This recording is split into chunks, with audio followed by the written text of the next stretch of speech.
Today we're going to be breaking down the Ken Carson Fighting My Demons music video by Cole Bennett. Starting off at the very beginning here, we have the intro text. Now this is cut really fast in between footage going with the beat. I'm going to be showing you guys how you can create a stylized look like this super quick. So I'm going to go over to new item, create a black video. We're going to drag and drop that on top of our sequence. And then we're going to press Control T here. We're going to highlight everything and let's type Ken Carson. Now the font that they use for this video is Arial. Now going over to effect controls here, I'm going to turn off uniform scale, and then playing with the scale height, we could really get that stretch upwards. And as you guys can see, it's a lot like the one in the video. And now to get that pixelated look, all we're going to have to do is go up and search mosaic. Under style, we're going to drag and drop mosaic on, and it looks pretty crazy right now, but we're going to fix that by going over to these horizontal and vertical blocks. Let's start off by making them 200 and then 200. And that's a pretty accurate look there, guys. And moving on to the next effect here, we have the super sick intro from the video. So the way that this works is this whole scene right here is actually a fake mouth in 3D. And then right when it gets to here, it switches to real. Super quick. If you guys enjoy videos like this and want to support my channel, on my website, I have a bunch of editing packs that I sell to speed up your edits and get you crazy effects. The editing packs completely support this channel and make me able to create content for you guys. So if you're stuck on an edit or you're just looking for some new effects to add to your workflow, go check out my website. Now let's hop right back into this. If you guys can look super quick here, there's a huge difference between these two frames.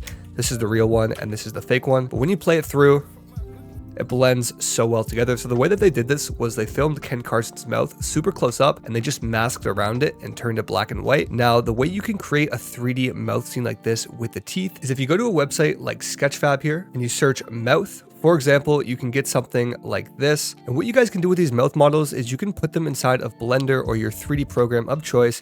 You can even put them inside of After Effects and you guys can animate them yourself and customize them. Now, I'm not going to go into a full in-depth Blender tutorial in this video because that would be a 2-hour-long tutorial. But basically all they're doing is creating this 3D sequence here, then match cutting it with the actual scene. And the effect is just brought together, like I said, by masking in black and white, which looks pretty cool. Now, next we have this Scanlines CRT effect here. You can make your footage look like this in just a few simple steps. As an example here, I'm just going to use this scene. Now to get started, we're going to go over to effects and we're going to apply on a tint. And then we're going to change the map white to a green color. And we're going to move the map black to like a grayish color. And to match the green a little bit more, what we're going to do is just bring it over to the white side in the spectrum here. So we kind of get a similar look just like that. Now we're going to zoom in so we don't have the Lyrical Lemonade logo. Now to get this scanline effect here, we're going to be using these scanlines here, which I'll have linked in the description below for absolutely free. What we're going to do is we're going to drag them on top of our clip, just like so. We're going to crop them and we're going to go over to effect controls here. I'm going to have two different ones in the description below. We're going to have a thicker one and then a thinner one here. Now what you want to do once you have them on top of your footage is you want to go over to effect controls and change it to overlay. I think that's a cool look there, but I also recommend going ahead and turning the opacity down just like so. And that's a pretty cool look. If you guys don't like how it looks in overlay, I recommend going through and messing with all of the settings here inside of blend mode until you get something that you really like. And then just to give it a little bit more flicker, we're going to be using my flicker preset that's inside of my Fast Moon Effects V3. We're going to put that on both of these here. That's a super similar look there, guys. Completely free, linked in the description below if you want to get those scan lines. Now, Cole Bennett actually posted on a story and said that they shot this on expired film from 1994. Now, as you guys can see here, that is a super crazy grainy look here. And you guys can recreate this super easily on your own. We're going to be using this clip as an example. So we're going to go ahead and go inside of effects and we're going to search grain. It's going to make us put on noise here. So you can turn up the amount of noise there. And you guys will really get that colored noise like in here, as you guys can see. Now, I recommend having the colored noise on if you want to have it look like this video here.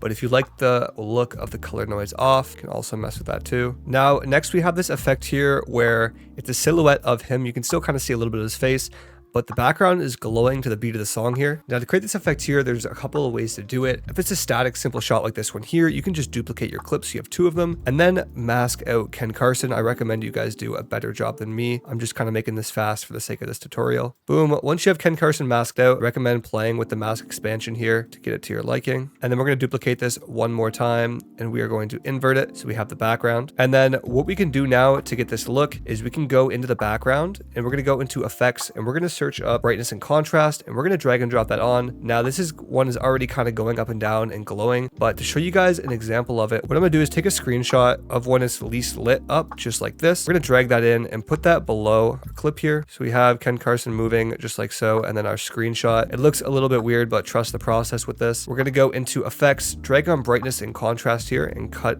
our ends. Then under effect controls here, we can keyframe our brightness, and you guys can see we can have it go up like that and go up with the contrast as well. And if we just keyframe and mess with these over time, you can get a pretty similar look. Now what they also did is put a glow on this as well. So I'm going to go ahead and throw on Uniglow, and super simply, that's how that looks. I recommend, if you want to take more time, open it inside of After Effects and rotoscope those scenes. Now moving on to this next scene here, it's a super sick match cut of a bunch of scenes of his chain. Now I do not have a bunch of scenes of Ken Carson's chain, but basically what they did is they took about 4 frames of a clip of his chain. So 1, 2, 3, 3 frames then. And they basically lined it up so every clip matched pretty well between the chains and it zooms out. I did this on a video a little bit ago that hasn't came out yet. I love effects like this. They're super simple, but they look so appealing to the eye. And then they had a 3D animation of his chain transition out and go into the scene here. Now, using AI, you can actually upload images just like his chain, for example, and it will turn it into 3D. So I recommend you guys take advantage of that for your 3D scenes. And with the After Effects beta, you can then bring in that 3D chain inside of your program and edit it. Now for this scene right here, it was shot on a CRT camera that was looking at a camera monitor, so we can't really create that. A lot of these effects that were in this video were actually shot on really old cameras, but they actually added a mosaic to it towards the end.